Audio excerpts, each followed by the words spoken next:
Good afternoon, Watson Homer. Let's begin the warm-up session. Why did you choose to become a nurse? There are several reasons why I chose nursing. First of all, many of my relatives are nurses, and their stories inspired me a lot. Besides, nursing is a profession with an ocean of opportunities, both native and abroad.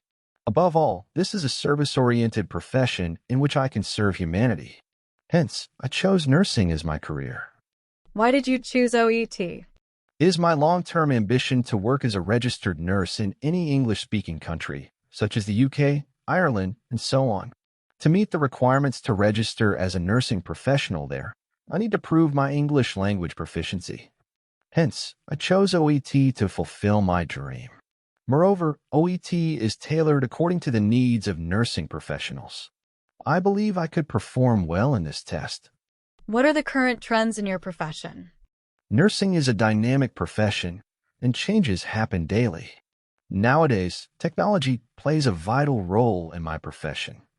For instance, paper records that we used in older days have been updated to electronic records. Besides, at present, we are following evidence-based practice, which means there is a scientific rationale for every procedure. Moreover, in the present days, a nurse can function as a nurse practitioner, which is equivalent to the position of a physician. Do you have a role model? Yes, I do. My role model is my mother. I follow many things that my mother does. It is from my mother that I learned the basics of kind behavior, decision-making, and organizing skills, a polite and humble manner, helping and sharing mentality. The care and respect she gives to everyone makes me wonder sometimes. She is a perfect example of womanhood. I believe a nurse should possess all these qualities. She is my superhero. Which is your favorite destination? Why? My dream destination is Australia. The first and foremost thing is that Australia has a world-class healthcare system, and I can be a part of it. Secondly, the country has a better standard of living and economic and political stability. Besides, here nurses are paid well and respected too. In addition, I have many friends and relatives over there, so they can help me during my initial days.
Your preparation time is over.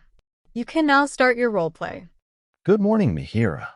My name is Watson Homer, and I'm one of the nurses on the team. I'm just doing a routine check-in on you this morning to see how you're settling in and to answer any questions you might have. So before I do anything else, I wanted to ask, how are you feeling about everything today? Is there anything specific that's been worrying you since you arrived?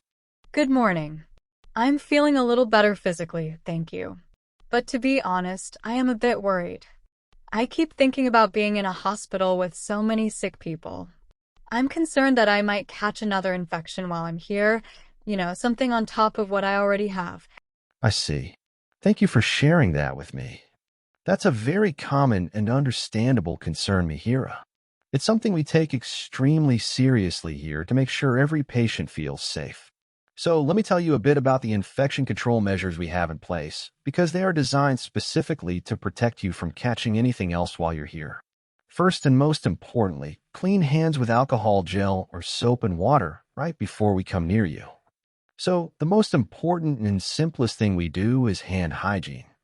You'll see that every single staff member who comes into your room, whether it's a doctor, a cleaner, or me, will clean their hands with the alcohol gel or soap and water before and after we touch you or anything in your immediate area.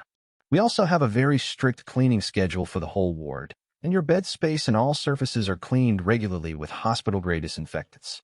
You might also notice that we use gloves and plastic aprons for certain tasks. This is another barrier to prevent any germs from spreading. If we ever feel a patient needs extra protection, we have isolation rooms and specific protocols to keep everyone safe. All these measures are in place, working together to protect you and every other patient here. That does make me feel a bit better. I suppose I just don't want lots of different people coming in and out all the time if it's not necessary. Could you maybe limit who comes in? I understand why you might ask that, Mihiraa. It's a logical thought. However, I need to be honest with you and explain that limiting essential staff isn't something we can do. Because you're on a protocol for a respiratory infection, we need to monitor you regularly. Checking your blood pressure, temperature, and oxygen levels at set times is vital for us to see how your body is fighting the infection and to catch any changes early. While we can't limit our contact, you actually have a very important role in prevention too. For example, there's a hand gel at your bedside for you to use, especially before you eat or after you use the bathroom. It's also really important that if any family or friends come to visit, they must be feeling completely well. If they have a cold or a cough, it's safer for them to wait until you're home. Okay, that makes sense about the checks.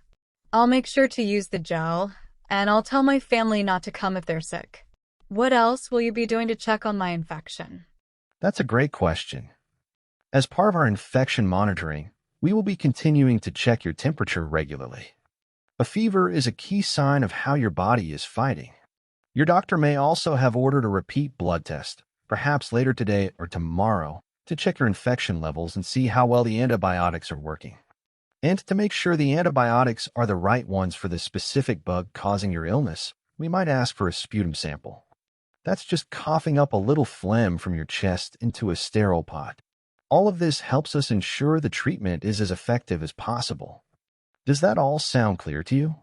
Do you have any other worries about the monitoring? No, that's very clear, thank you. It's good to know why you're doing these things. I was just feeling a bit in the dark.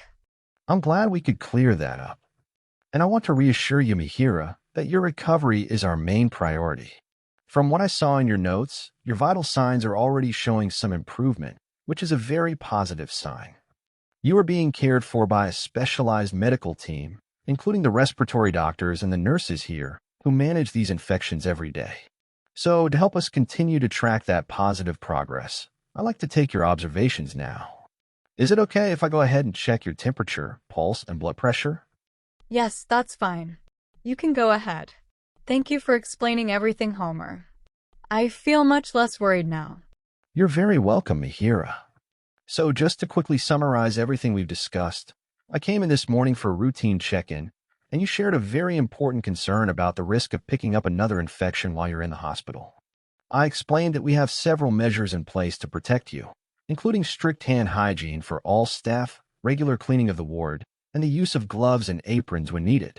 You asked if we could limit the number of staff coming in, and I explained that regular monitoring is essential for your recovery, but that you can help by using the hand gel at your bedside and ensuring any visitors are well.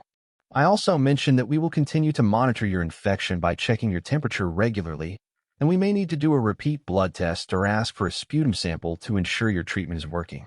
Finally, I reassured you that your vitals are showing good progress and that you are being cared for by a specialized team.